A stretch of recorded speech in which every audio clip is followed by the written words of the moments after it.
In recent years, we've discovered throughout the world that there are pockets of incredibly fertile, rich, deep black soil that were actually modified by human beings over thousands of years.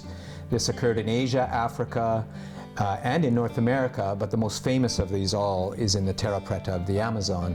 And what all these soils have in common is that they were created by using what we now refer to as biochar. Biochar is essentially a form of charcoal that is prepared to put back into the soil.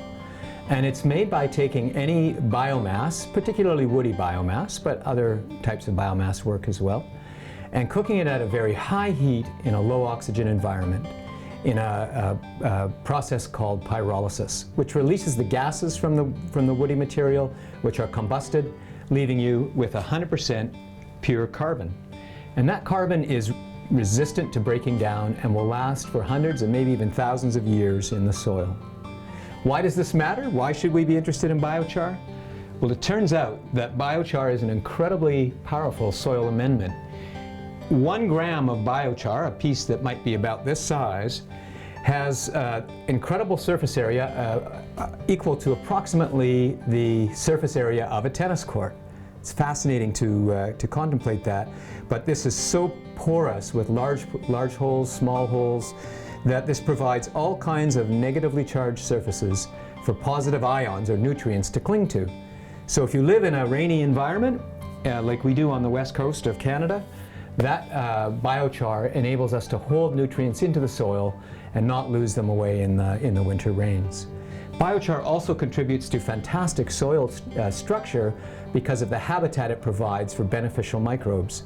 These microbes are all really critical in building good soil structure and in cycling nutrients. So these pores that are in the biochar are basically like housing for beneficial microbes. And also the biochar is like a sponge. It holds on to water, so during the hot summer months when we get relatively little rain, it keeps our soils moisture, which is certainly ideal for growing. What we do when we make our biochar, we use a system that's not all that different than this 5-gallon pail, although on a much bigger scale, in what's called a top-lit updraft system. And this mimics those same conditions that have been practiced around the world for thousands of years underground, but it is a little more precise. And it results in a process that leaves us with pure carbon that we then mix with worm castings and other high-quality compost, and beneficial liquid fertility amendments such as this compost tea, which is full of course, all kinds of diverse nutrients and beneficial microbes. So these are mixed together, and then we have a product that is ready to put into a garden bed or into a greenhouse where we have a relatively small amount of growing area, but very, very nutrient dense. You can see in this greenhouse here, this lemon growing over my shoulder is very happy, and that's largely because there's high soil fertility here. The other wonderful thing about biochar is that it is taking carbon out of the carbon cycle. So if you imagine the biomass that we're using to make it has taken carbon out of the atmosphere in the form of CO2, which plants eat, and we're converting that into a form that is highly stable or recalcitrant. It doesn't break down. So many people are very excited about biochar today as a way of mitigating climate change, sequestering large amounts of carbon, putting carbon back into the soil where it actually came from in the first place and where it belongs, to create incredibly fertile, healthy soils as well. This is an example of a larger piece of woody biomass, a cross-section of a stump that was put into our biochar processor, and it came out perfectly in its carbon shape. And so what happens in the pyrolysis process is all the non-carbon elements are gasified, and those are combusted, so that fuels the process.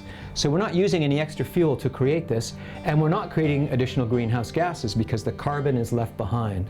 And then we take this material and we crush it down to smaller sizes, blend it with our worm castings, add our liquid fertility and microbial amendments, and we have a wonderful product ready to use in the garden or in the field.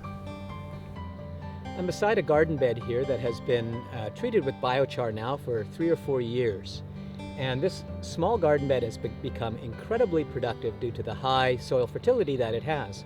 In fact, this garlic that's here in front of me, this beautiful big elephant garlic, which is our whole family's supply of garlic for a year, came out of this one bed here. We just harvested it a couple of weeks ago, and now we've got a second crop here in the summertime coming in.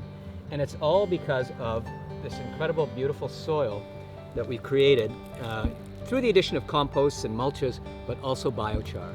And the biochar is functioning to hold on to the nutrients, make sure they don't leach away, and to release those nutrients to the plants when the plants need them, and also to retain moisture so that throughout the dry summer, plants can continue to thrive. So this is just an anecdotal demonstration, but clearly showing how incredibly light and what good soil structure this has, and wonderful soil fertility, all because of the application of biochar, along with other organic amendments. If you're interested in exploring how the many benefits of biochar can help your garden, your farm, or your community, please get in touch with us. We'd love to work with you. You can order biochar from us, book a workshop or a consultation, and find lots more information at our website, www.thegoodearth.co.